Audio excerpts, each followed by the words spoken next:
So this problem thinks he's all tough because it looks all weird. The goal is to put it in standard form. We can do that. Okay. We need it as like 2 plus 3i. That's standard form of a complex number.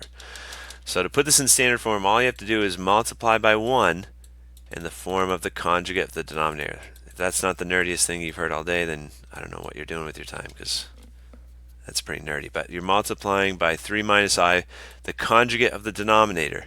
It's the opposite sign, right? And the reason for doing that is because, if you use your parentheses like you're supposed to, multiply the entire denominators, take it off to the side, rough it up a bit.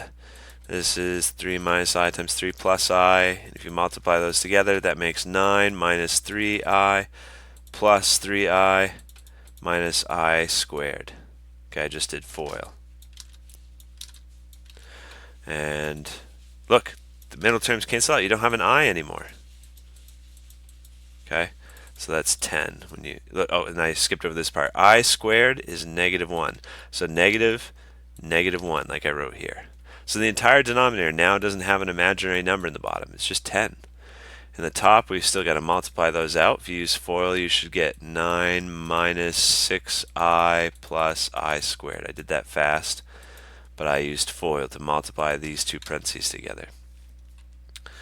Okay, and then we can keep simplifying the numerator. That's 9 minus 1, right? Plus a negative 1, because I squared is negative 1.